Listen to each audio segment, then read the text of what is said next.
Questionable Plays, Dirty Hipster here with Alex. Alex, what did you do today?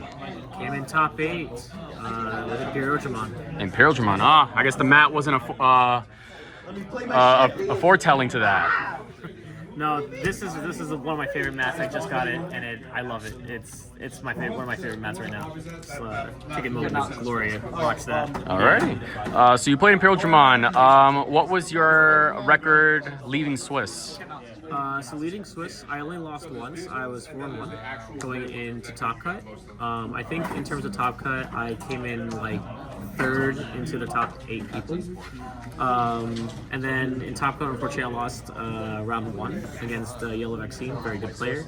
So, you know, just more testing in the new format, and I think I should be able to do much better with this deck. All right, let's get it started. Show us them rookies. Alright, so starting with the eggs, we have 4 copies of the WV1 from BT17. Just 1,000 power just comes up.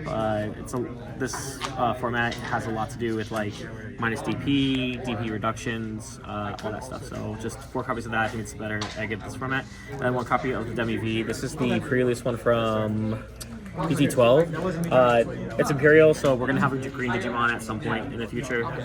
So that's just, we have the babies. The rookies are pretty standard for what you would normally see in this type of deck. 4 copies of the promo Vmon, really good, not a once per turn draw effect, and then of course get the reduction. I feel like this is a good card early game, just because you can keep your end of turn DNAs. So I usually like to play these out a little earlier. And then once you get the tamers out, you can use this late game as well. For the other 4, of course, 4 of the Searcher Vmon, just needs to be 4. 2 copies of the Vmon here, red and blue. I think this is actually a very important one, just more of the fact that, again, sometimes you just want to be big, especially if you don't have jamming, so you do want that little bit of edge.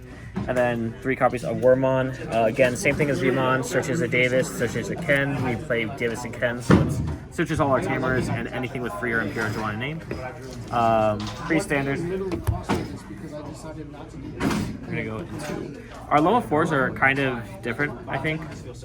So we run 4 of, this is a must of 4 of the X Vmons. Just gives jamming, 1 DNAing, you gain 1. This deck is basically DNA all the time, so we need it. 2 of the best Magnamon in my opinion. This is so good. This came up in a couple of different matches. De-Digivolve, especially if it's facing against a Digimon deck like Magna X, or it's facing against something that has a top-end ace, gain the extra memory. Digivolves just bounce stuff from their side of the field. For our green side of things, 3 of the Stingmon that give you 1 memory, so basically the opposite of the XVmon. And then 3 Elijahmon. You can see there's a little bit of difference in what you normally see in a normal Imperial deck, but I thought it was really good. And this is a very important one because it counts as blue and green, so it helps you get, be able to put underneath what you need. If you're missing the blue XVmon, you use it for blue, green for Stingmon. Yeah. It's the same no matter what. For our level 5s, we run, of course, the 4 mandatory Best Pyldramon. Best Pyldramon. This card is just too good in my opinion. Suspend everything on your opponent's side of the field with less sources, and then nothing can unsuspend. It's a lingering effect, so your opponent usually plays something out, keep it suspended, and even if you have something that maybe was able to not be suspended, you can attack, suspend it, and it still doesn't unsuspend. And then it has partition, which is probably the most broken effect in my opinion.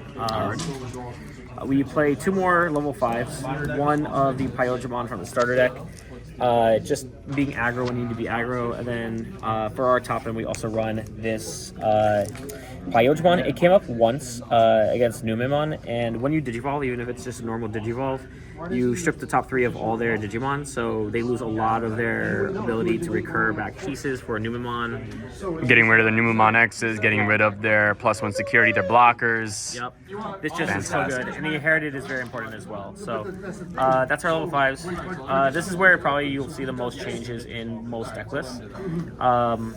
We play 2 of the fighter modes, and I'm just going to put them out as groups. and 1 Dragon Mode. This card, I think, is going to see a lot of resurgence back into the format because of the new option card we get, which basically for 2 costs can digivolve this for 2 costs. It's very good, and then you just go into another Imperialdramon stack if you need to. And then, of course, the fighter mode, because it is one of the best aces out there.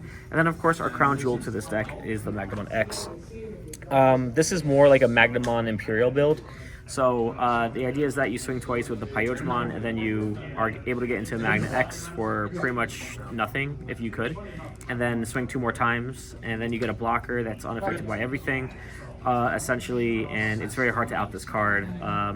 There are hard matchups against Numemon where they force you to attack, and Venusmon and stuff like that. But overall, it did its job today. I don't think I really want to go less than 3 in this build, just because I felt like playtesting with 2, I just never saw it when I needed to. You need to see this in hand. Got it. But yeah, and then of course the new card here is Imperialdramon Paladin mode. You mean Imperialdramon? Sorry, Imperialdramon Paladin mode. It's been a long day. This card is insanely good, and it won me multiple matches today. Even if it's just a threat in your hand, this card is just really good. And during actually my last match, I misplayed a little bit, but I was able to go into this, strip everything from their source, and then if I had played a little better, then I would have OTK'd them in 1 turn, which this had the potential to. And I saw it after. I saw the line afterwards. So, yeah, that is our Digimon lineup. Off to the Tamers. So we are running 1 of the new Davis and Ken 5-drop Tamer. It comes up actually more than you think. It's a memory setter. All turns, if one of your Digimon would level 5 or higher would be deleted by battle, you could play out level 4 or lower. So it's kind of like a mini partition. So you're expecting partition to basically get you bodies via effect removal, but if it's just by battle, like you swing in, they block, you can play out a level 4, and if you have your other piece available, you can go into another stack of Imperialdramons. And then end of turn, you can attack one of their Digimon, which sometimes goes, because sometimes you can't get back to 0, and you could just get rid of one of their bodies. If you have piercing, you get the extra check. I'm not 100% certain if I would keep this in the deck moving forward. It just is for 5-drop cost. It's just a lot of memory to commit, but I may just do a little bit more playtesting, just see how I would like it. And I love the artwork, so. 1 of our Davis, just a good searcher. And then 4 of course, the broken Davis Ken. Davis Ken. Yeah. This card is just insanely good. Just play out a card, and unless they have Crimson Blaze or Pillamon or any of those cards, this just wins your game. And then this spot, I was debating what I wanted to do with. It could have been a Death X, it could have been a Hammer Spark, or another Davis, but I decided for a Digimon Emperor because I feel like this card, even though I know it's in a lot of decks, it's very hard to find a room in here. And Digimon Emperor for this deck is more like using it for a draw engine, so you delete something, you draw a card. And then against certain decks like Numemon, or if your opponent gets stuck on like a level 3 and they're raising, this just stops them from, stalls them for a turn. Sometimes you need that. So this was the right choice in my opinion today. That's our Tamers. And of course, our options. I play 1 Ice Wall, 1 Giga Death. I feel like these are mandatory to play in this deck. This could be a Hammer Spark though, like that if you're looking just to extend your play a little bit. Right. But yeah, just removal. Broken card, hidden potential discovered. Its potential is discovered. And then lastly, Return Promo. This card is insane. It's a 2-drop. Usually you hit your colors without any problems. You can Digivolve if one of your Digimon to a level 5 or higher Digimon for a reduction of 4. So you can go into Imperialdramon or Magnamon X for 2. That is really crazy good.